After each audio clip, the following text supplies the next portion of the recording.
प्रजनन और जनन स्वास्थ्य, इसका क्या मतलब होता है? ये किशोरावस्था के बाद एक बहुत महत्वपूर्ण क्रिया है और इसको जानना समझना सभी किशोर और किशोरियों को आवश्यक होता है। प्रजनन और जनन स्वास्थ्य क्या है? जो किशोर होते हैं उसमें नर युग्मक होता है और उसमें शुक्राणु उत्पन्न होते हैं, जबकि मादा जो होता है, अंडाशय होता है, वो मादा युग्मक होता है और उसमें अंडाणु उत्पन्न होते हैं। यानी शुक्राणु और अंडाणु जब आपस में मिलते हैं, संलयन होते हैं, तो वो क्रिया निषेचन होती है और जाइगोट का निर्माण होता है।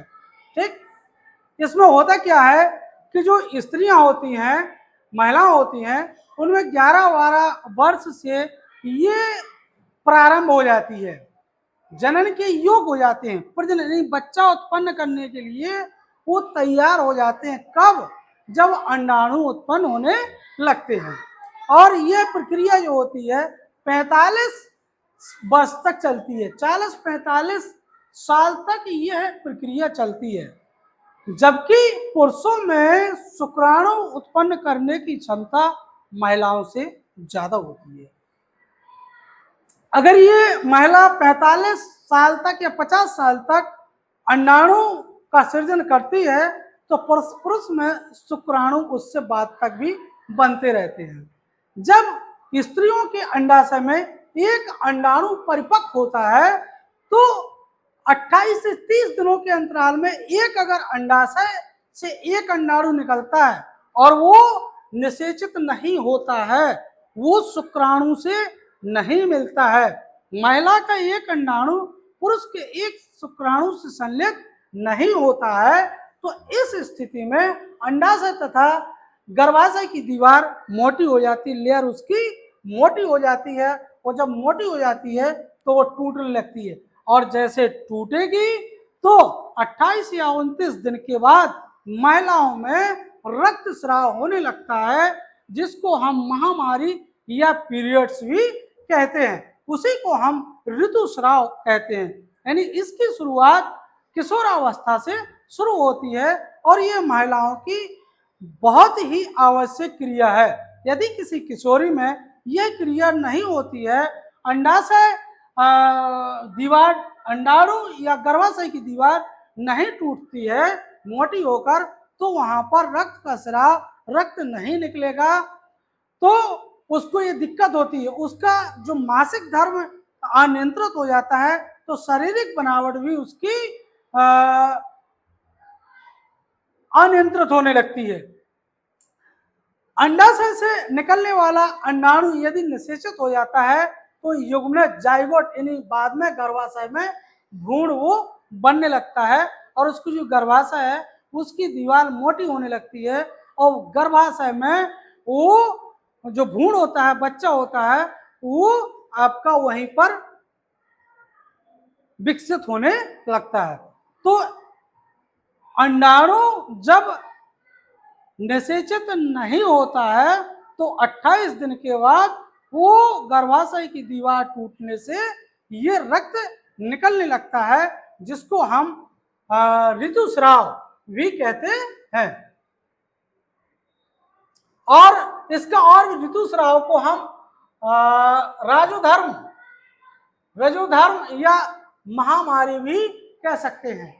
एक और होता है कि जब शुरुआत होती है तो उसका एक अलग नाम होता है, और जब पीरियड्स, ये बहाव लास्ट में 40-50 साल की उम्र में जब कम होने लगता है तो उसका नाम दूसरा हो जाता है। माना कि जो प्रजनन तंत्र होता है, गर्भाशय होता है, इसमें रचनात्मक और क्रियात्मक परिवर्तनों का एक चक्र चलता है और वो चक्र जो होता है 28 से 30 दिनों तक के अंतराल में होता है। यानी ये फिक्स है, 28 या 30 दिन के बाद गर्भाशय की दीवार का टूटना निश्चित होता है, रक्त का निकलना तय होता है। अगर अंडाणु निषेचित नहीं होता है तो रक्त महामारी पीरियड्स होना निश्चित कन्फर्म हो जाता है। ऋतुस्राव का जो चक्र होता है 28-30 दिन का होता है। अंडाणु का परिपक्व होना, अंडाशय से निर्मोचित होना, गर्भाशय की दीवार का मोटा होना, निषेचन न होने की स्थिति में दीवार का रक्त वाहकों से टूटना शामिल है। इसमें 11-12 वर्ष की आयु से लेकर 40-50 साल की आयु तक ये क्रम अपना चलता रहता है। पहला जो ऋतुस्राव होता है, पहला जो महामारी की शुरुआत होती है किशोरावस्था में, उसे रजो दर्शन कहते हैं। जबकि जब महिला 50 साल की हो जाए या 40 साल की हो जाए और जब उसका पीरियड्स कम होने लगता है, टूटने लगता है, समाप्त होने लगता है या रुकने लगता है, तो उसको रजोनिवृत्ति कहते हैं। यानी प्रारंभिक अवस्था में ऋतुस्राव चक्र अनियंत्रित होता है। हो सकता है कि पीरियड्स 1.5 महीने बाद हो, 2 महीने बाद हो, ऐसा ये अनियंत्रित होता है। इसका इलाज होता है, जैसे जैसे आपकी उम्र होगी ये समय आपका फिक्स होता चला जाता है, यानी 28 से 30 दिन में ही होता है। यदि 28-30 दिन में नहीं होता है तो लड़कियों की शारीरिक बनावट, चिड़चिड़ापन, गुस्सा होना, बुखार आना, तमाम प्रकार की बीमारियां भी होने लगती हैं। इसलिए ये 28-30 दिन में ये चक्र का चलना बहुत ही आवश्यक होता है। जनन स्वस्थ क्या है, किसे क्या मतलब है जनन स्वस्थ का मतलब? इसमें क्या होता है कि स्वस्थ व्यक्ति शारीरिक मानसिक विकारों से मुक्त होता है। यानी स्वस्थ लेने के लिए संतुलित आहार की नियमित आवश्यकता होती है और किशोरावस्था में नियमित पौष्टिक आहार की आवश्यकता होती है। और क्योंकि अगर नियमित आहार नहीं मिलेगा तो शरीर की तेजी से जो वृद्धि होती है वो रुक जाएगी, उसका विकास नहीं होगा, उसकी श्वेत और तेल ग्रंथियां जो होती हैं वो भी नहीं बढ़ती हैं। और जब तेल और श्वेत ग्रंथियां की क्रियाशीलता जब ज्यादा बढ़ जाती है तो शरीर से गंध आने लगती है। इसीलिए हमको अपने अंगों की अच्छी तरह से साफ सफाई और प्रतिदिन हमको नहाना चाहिए। यदि हम ऐसा नहीं करते हैं तो जीवाणु और कवकों द्वारा हम संक्रमित हो जाएंगे, बीमार हो जाएंगे। और ऋतुस्राव के दिन, पीरियड्स के समय किशोरियों को साफ सफाई का विशेष ध्यान देना चाहिए। गंदगी बने रहने की स्थिति में चर्म रोग, खुजली, यौन रोग होने की संभावना हो जाती है।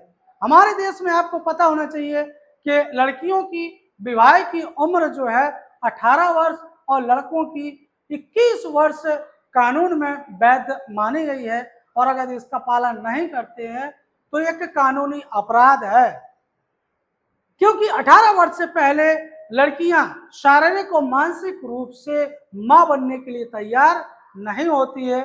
भले ही वो रजोधर्म या पीरियड्स उनको आने लगे, वो अलग चीज है, लेकिन वास्तविक जो मां बनने की जो क्षमता होती है वो 18 वर्ष के बाद ही होती है।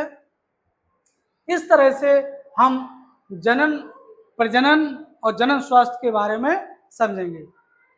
अगले वीडियो में देखेंगे आप लिंग निर्धारण कि आखिर बच्चा और बच्ची किस पर निर्भर करता है।